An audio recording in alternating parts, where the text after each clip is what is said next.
Lecture spirituelle de la crise dans notre pays. Chapitre 13. Avons-nous réellement compris pourquoi ces choses nous sont arrivées lorsque Dieu nous frappe comme nous avons dit plus haut? C'est pour atteindre certains objectifs en nous. Il nous corrige, nous instruit, nous amène à comprendre et prendre conscience. Mais surtout pour que nous nous repentions et pour revenir à lui. Aujourd'hui, après tout ce que nous avons vécu dans notre pays, sommes-nous passés par ces étapes? Ces choses nous ont-elles instruites? Avons-nous compris le message que Dieu voulait nous faire passer? Avons-nous pris conscience? Nous nous sommes vraiment repentis? Avons-nous réellement changé? Et finalement sommes-nous revenus à lui de tout notre cœur? Lorsque vous voyez encore aujourd'hui ce qui se passe dans l'Église, pensez-vous que ces choses nous ont instruits? Que nous avons pris conscience? Que nous avons changé? Que nous nous sommes repentis? Que nous sommes réellement revenus à lui, d'un cœur sincère? Voici les questions qu'individuellement et collectivement nous devons nous poser.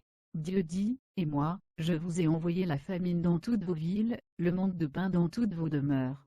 Malgré cela, vous n'êtes pas revenus à moi, dit l'Éternel. » Amos 4, 6. Je vous ai frappé par la rouille et par la miel, vos nombreux jardins, vos vignes, vos figuiers et vos oliviers, ont été dévorés par les sauterelles. Malgré cela, vous n'êtes pas revenus à moi, dit l'Éternel. Amos 4, 9. J'ai envoyé parmi vous la peste, comme en Égypte. J'ai tué vos jeunes gens par l'épée, et laissé prendre vos chevaux, j'ai fait monter à vos narines l'infection de votre camp. Malgré cela, vous n'êtes pas revenus à moi, dit l'Éternel. Amos 4. Je vous ai bouleversés, comme Sodome et Gomorrhe, que Dieu détruisit, et vous avez été comme un tison arraché de l'incendie. Malgré cela, vous n'êtes pas revenus à moi, dit l'Éternel. Amos 4, 11, 10. Je vous ai frappé par la rouille et par la miel, et par la grêle, j'ai frappé tout le travail de vos mains. Malgré cela, vous n'êtes pas revenus à moi, dit l'Éternel. Agé 2, 17. Et Dieu dit que malgré cela voici ce que nous disons. Oui, je suis innocente. Certainement sa colère s'est détournée de moi.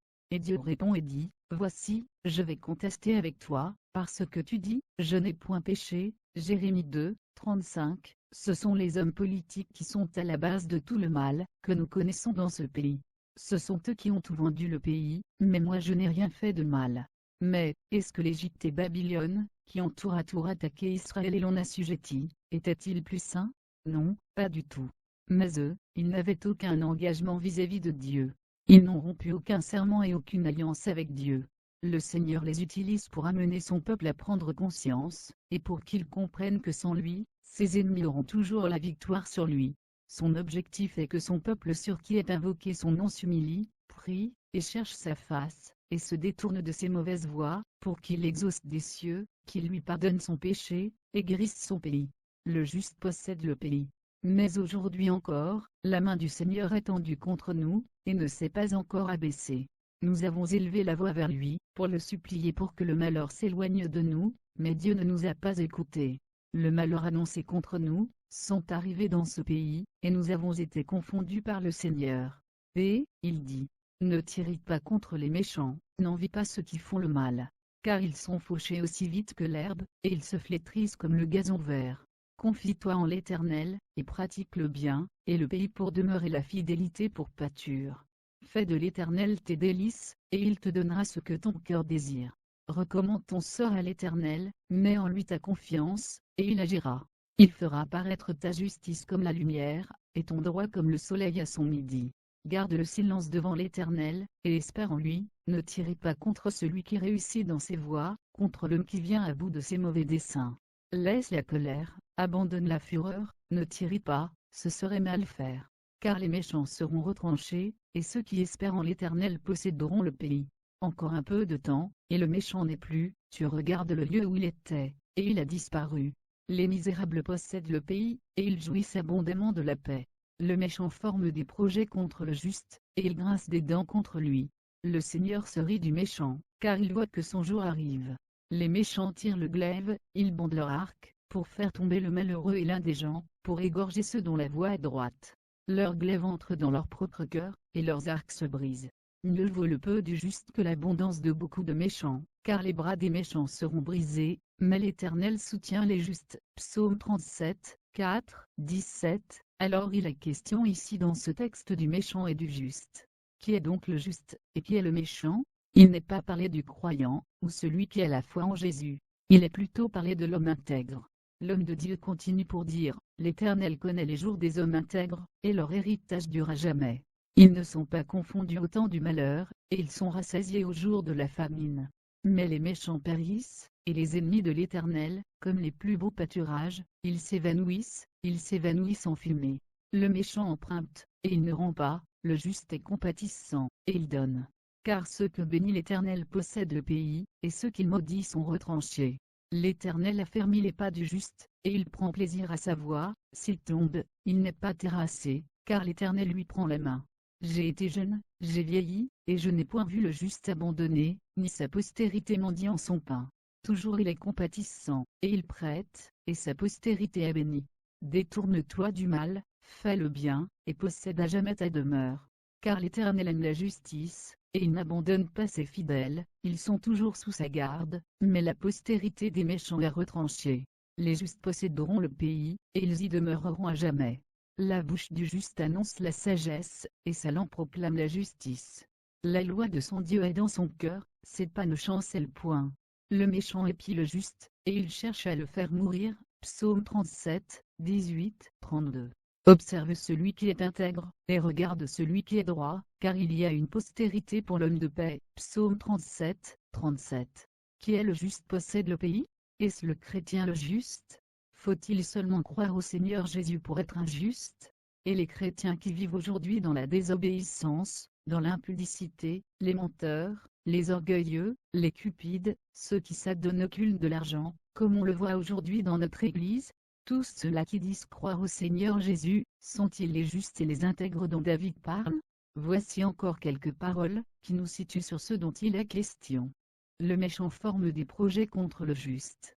Ceux-là sont-ils tous en dehors de l'Église, surtout si ces derniers ont beaucoup d'argent?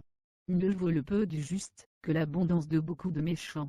Est-ce qu'aujourd'hui dans l'Église, nous préférons vraiment le peu du juste, que l'abondance de beaucoup de méchants?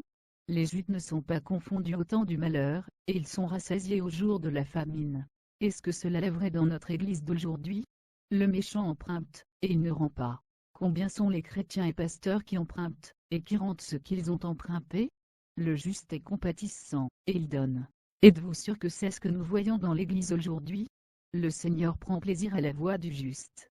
Le Seigneur prend-il plaisir à nos voix? Les justes toujours il est compatissant, et il prête. C'est ce que nous voyons aujourd'hui dans l'Église? La bouche du juste annonce la sagesse. Notre Église est-elle remplie d'hommes sages, lumière du monde? La langue du juste proclame la justice. Qu'est-ce qui sort aujourd'hui de nos bouches? Est-ce le mensonge, ou la vérité, l'injustice ou la justice, les critiques ou les compliments, etc. La loi de son Dieu est dans son cœur. La loi du Seigneur est-elle dans les cœurs des justes que nous sommes aujourd'hui dans l'Église? Que le Seigneur soutienne ces justes de l'Église des derniers temps que nous sommes. La Bible dit que lorsque le juste crie à lui, il l'entend et le délivre. Mais, les justes des temps derniers de la fin que nous nous sommes associés dans le même sentiment, pour crier à Dieu, mais Dieu ne nous a pas écoutés. Et notre confusion dans le pays fut grande. Or, Dieu dit, si tu m'invoques je te répondrai, si tu cries à moi, je te délivrerai, tu appellerais alors, et je te répondrai, je t'écouterai. Tous tes pasteurs seront la pâture du vent, et ceux qui t'aimeront en captivité, c'est alors que tu seras dans la honte, dans la confusion, à cause de toute ta méchanceté. Jérémie 22, 22. Le Seigneur dit encore, le meilleur d'entre eux est comme une ronce, le plus droit pire qu'un buisson d'épines. Le jour annoncé par tes prophètes, ton châtiment approche. C'est alors qu'ils seront dans la confusion. Michée 7, 4. Et aussi, ils seront confus, car ils commettent des abominations, ils ne rougissent pas, ils ne connaissent pas la honte. C'est pourquoi ils tomberont avec ceux qui tombent, ils seront renversés quand je les châtierai, dit l'Éternel. Jérémie 8.12. Alors nous avons été confus, et la désillusion fut grande. Il a permis que les adorateurs de fétiches prennent le dessus dans ce combat, qui était en réalité plus spirituel que physique et politique. Il nous a humiliés. Il s'est détourné de nous lorsque nous crions à lui, comme il a fait à son peuple le temps de Sédécia, lorsqu'il a fermé ses oreilles, et détourné ses yeux de lui. Il ne nous a pas écoutés parce que nous étions loin de lui. Il dit dans sa parole, quand vous étendez vos mains, je détourne de vous mes yeux, quand vous multipliez les prières, je n'écoute pas, vos mains sont pleines de sang. Lavez-vous, purifiez-vous, ôtez de devant mes yeux la méchanceté de vos actions, cessez de faire le mal. Apprenez à faire le bien, recherchez la justice, protégez l'opprimé, faites droit à l'orphelin, défendez la veuve. Venez et plaidons, dit l'Éternel. Si vos péchés sont comme le cramoisi, ils deviendront blancs comme la neige, s'ils sont rouges comme la pourpre, ils deviendront comme la laine. Si vous avez de la bonne volonté et si vous êtes docile, vous mangerez les meilleures productions du pays, mais si vous résistez et si vous êtes rebelle, vous serez dévorés par le glaive, car la bouche de l'Éternel a parlé. Ésaïe 1, 15, 20. Si le Seigneur a fait cela au bois vert, pourquoi le ferait-il pas au bois sec que nous sommes? Et pourquoi nous étonner de cela? S'il l'a fait à son peuple naturel, pourquoi ne le fera-t-il pas à son peuple spirituel, qui est aujourd'hui l'Église que nous sommes, dont Israël est l'image prophétique? Avons-nous reconnu nos abominations dans l'Église? Avons-nous décidé de nous en débarrasser? Le Seigneur dit, Fils de l'homme, vois-tu ce que font dans les ténèbres les anciens de la maison d'Israël, chacun dans sa chambre pleine de figures? Car ils disent, l'Éternel ne nous voit pas, l'Éternel a abandonné le pays. Et il me dit, tu verras encore d'autres grandes abominations qu'ils commettent. Et il me conduisit à l'entrée de la porte de la maison de l'Éternel, du côté du septentrion. Et voici, il y avait là des femmes assises, qui pleuraient à Muse. Et il me dit, vois-tu, fils de l'homme? Tu verras encore d'autres abominations plus grandes que celles-là. Et il me conduisit dans le parvis intérieur de la maison de l'Éternel. Et voici, à l'entrée du temple de l'Éternel, entre le portique et l'autel, il y avait environ 25 hommes, tournant le dos au temple de l'Éternel et le visage vers l'Orient, et ils se prosternaient à l'Orient devant le soleil. Et il me dit, vois-tu, fils de l'homme? Est-ce trop peu pour la maison de Juda de commettre les abominations qu'ils commettent ici? Faut-il encore qu'ils remplissent le pays de violence, et qu'ils ne cessent de m'irriter? Voici, ils approchent le rameau de leur nez. Moi aussi, j'agirai avec fureur, mon œil sera sans pitié, et je n'aurai point de miséricorde. Quand ils crieront à haute voix à mes oreilles, je ne les écouterai pas. Ézéchiel 8, 5, 18. Et tous nous savons bien que c'est comme cela nous vivons aujourd'hui, dans l'Église dans notre pays.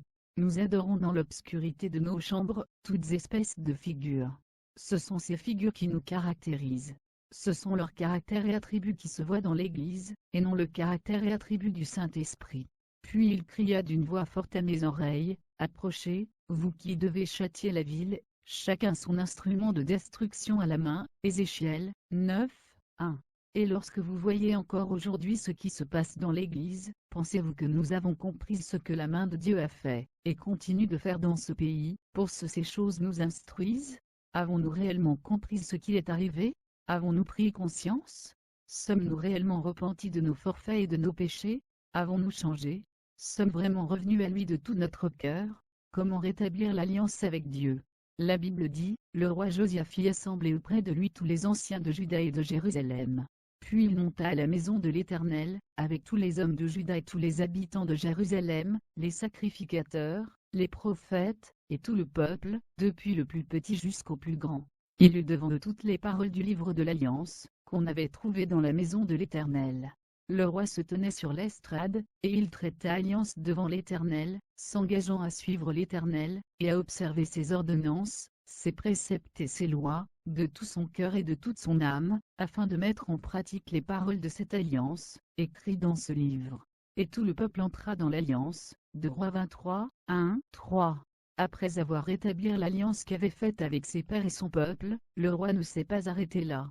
La Bible dit, le roi ordonna à Alima, le souverain sacrificateur, aux sacrificateurs du second ordre, et à ceux qui gardaient le seuil, de sortir du temple de l'Éternel tous les ustensiles qui avaient été faits pour Baal, pour Astarté, et pour toute l'armée des cieux, et il les brûla hors de Jérusalem, dans les champs du Cédron, et en fit porter la poussière à Béthel. Il chassa les prêtres des idoles, établis par les rois de Juda pour brûler des parfums sur les hauts lieux dans les villes de Juda, et aux environs de Jérusalem, et ceux qui offraient des parfums à Baal, au soleil, à la lune, au zodiaque et à toute l'armée des cieux. Il sortit de la maison de l'Éternel l'idole d'Astarté, qu'il transporta hors de Jérusalem vers le torrent de Cédron, il la brûla au torrent de Cédron, et la réduisit en poussière, et il en jeta la poussière sur les sépulcres des enfants du peuple. Il abattit les maisons des prostituées, qui étaient dans la maison de l'Éternel, et où les femmes tissaient des tentes pour Astarté. Il fit venir tous les prêtres des villes de Juda, il souilla les hauts lieux où les prêtres brûlaient des parfums, depuis Jéba jusqu'à Béésheba, et il renversa les hauts lieux des portes, celui qui était à l'entrée de la porte de Josué, chef de la ville, et celui qui était à gauche de la porte de la ville, de Rois 23, 4.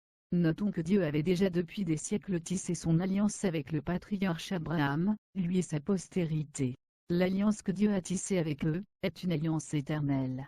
Dieu dit à Abraham, « J'établirai mon alliance entre moi et toi, et tes descendants après toi, selon leur génération, ce sera une alliance perpétuelle, en vertu de laquelle je serai ton Dieu, et celui de ta postérité après toi. » Genèse 17, 7. Alors lorsque des rois qui aimaient Dieu, comme Josia, David accédait au trône d'Israël, il rétablissait ou refaisait alliance avec Dieu. Toutefois, toutes ces alliances qu'il faisait, se faisaient sur la base de celle d'Abraham, le père de ce peuple, parce que son alliance était perpétuelle, et qu'elle n'était pas abrégée. De même qu'une alliance peut se rompre, en la trahissant en refusant de mettre en pratique ses clauses, de même on peut relancer et la réactiver comme l'a fait Josia. La Bible dit, en ce jour-là, l'Éternel fit alliance avec Abraham, et dit, « Je donne ce pays à ta postérité, depuis le fleuve d'Égypte jusqu'au grand fleuve, au fleuve d'Euphrate. » Genèse 15, 18. Une alliance est donnée pour atteindre un objectif donné. Dieu dit à Abraham, « Je suis l'Éternel, qui t'a fait sortir d'Ur en Chaldée, pour te donner en possession ce pays. » Et Abraham répondit à Dieu, « Seigneur éternel, à quoi connaîtrai-je que je le posséderai ?» Et l'Éternel lui dit, « Prends une génisse de 3 ans, une chèvre de 3 ans, un bélier de 3 ans, une tourterelle et une jeune colombe. » Genèse 15, 8, 9. Et il les prit pour faire cette alliance perpétuelle avec Dieu. Alors pourquoi Dieu fit alliance avec Abraham? Dieu fit cette alliance avec Abraham, comme preuve qu'il lui donnera le pays. Alors cette alliance, était pour que Dieu confirme ce qu'il a dit, en donnant la terre de Canaan. C'est pourquoi lorsque le peuple de Dieu rompt cette alliance, Dieu permet que ses ennemis lui arrachent la domination dans ce pays. Dieu a fait également alliance avec Isaac, Jacob, David etc., mais il demeure d'abord le Dieu d'Abraham à cause de son alliance avec lui. C'est pourquoi les pharisiens du temps du Seigneur Jésus, ne disaient pas qu'ils étaient enfants d'Isaac, de Jacob ou de Moïse et David, mais ils disaient qu'ils étaient fils d'Abraham. Rompre l'alliance avec Dieu. Notons qu'une alliance et un contrat sont des accords, mais un contrat est plus léger, or l'alliance est plus profonde. Un contrat peut se rompre définitivement. Une alliance peut s'activer à tout moment. L'alliance a un fondement et une nature définitive.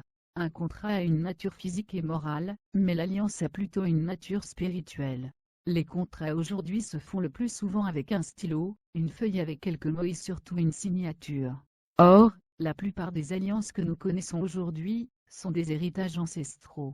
Et si vous regardez la nature de ces alliances qui existent entre les peuples, elles ont très souvent une base spirituelle, car elles ont été faites par sacrifice et la vie donnée.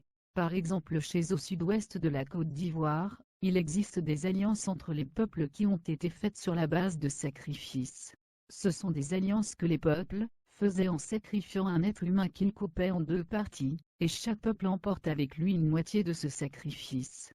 Alors dans les alliances, ce sont des vies qui sont données. Lorsqu'une vie est sacrifiée, on ne peut plus la reprendre. C'est donc le symbole de la pérennité de l'alliance.